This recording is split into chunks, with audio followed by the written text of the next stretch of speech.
Hello, my name is Michael Dwyer, and I'm with Rochester Writers. Once again, Rochester Writers and the Rochester Hills Public Library have teamed up to host the annual Rochester Author Fair, now in its fifth year. We're hosting 20 authors in person at the library in downtown Rochester on Saturday, November 25th from 10 a.m. until 3 p.m. These short videos offer you a chance to meet each of the 20 authors. And right now, we're meeting Bruce Kopytek. I didn't get that right. Kopytek. Kopytek. Hey, Bruce, how are you? I'm doing just fine today. Thank you, Michael. Well, thanks for joining us, and thanks for applying for the Author Fair and being a part of our annual celebration. You've written several novels through a historic press or history press that I believe would be big sellers at the holiday season. Tell us about your books. Well, I started often. People ask me, well, how did I start writing? Aside from always liking to write, I lost my job as an architect, and I was given an offer by the History Press to write a book about a Michigan department store. So I chose Jacobson's, and it went on to win a Michigan Notable Book Award in 2012. Fascinating topic.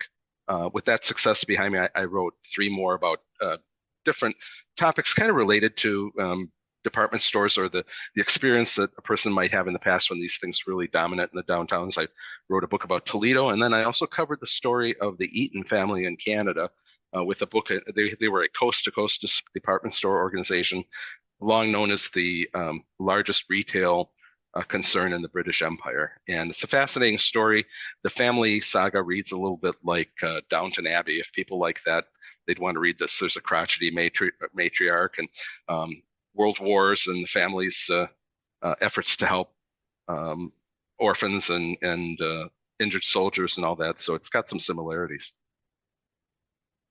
Yeah, everyone remembers downtown and all of these department stores, and they're kind of going away, aren't they? I don't know how many still exist. Mhm. I wouldn't say going away. I think they're gone, and they have been for some time. There's a few names around that sound familiar, but they're not operated in the same way that like the big downtown Hudsons would be. So that era is really over, and the book is very nostalgic. The best compliment an author can get is something I heard last week when I gave a lecture for the Roseville Genealogical and Historical Society. When after my talk, people said, your book just brought back my memories. And I got so emotional because I started seeing pictures and reading your little stories in there. And it brings back memories of all the times I went down there. When I bought this, one person said, when I went down there, registered for my wedding trousseau and things like that. So obviously the book and about Hudson's touches people very close to their heart because many of them had that experience.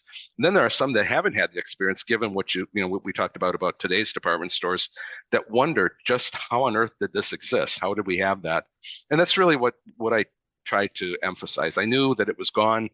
I started talking to somebody about it, and they said they just didn't understand anything at all about what a department store was on 14 floors with 4 floors under the ground and so on and so forth. So I knew that I had to document something and kind of celebrate it so that people's emotions did get touched.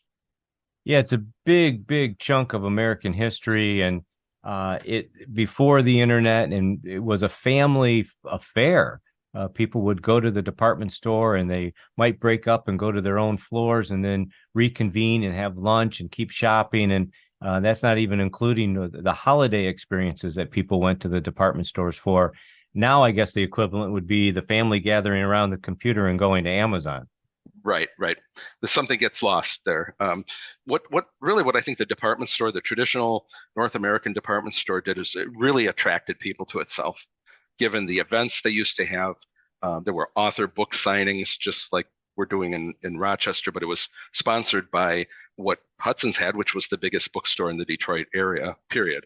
And they brought in Miss America, they brought in film stars. They did events. They had a flower show. They had the fireworks, the parade, and all those things that we remember that were once sponsored by this one single family-run concern that was headquartered right here in Detroit. Right. Well, we look forward to meeting you in person at the fifth annual Rochester Author Fair on November 25th and seeing all of these wonderful books. They're going to be great gifts for family members, especially the older ones in the family, that would remember this. And if younger people want to reminisce about the experience that their parents and grandparents had, certainly a good read. Bruce Kopytek, did I get it right there? Very close. Very close. We'll be at the author fair, one of 20 authors. Thank you very much, and we'll see you there. You're very welcome. I can't wait.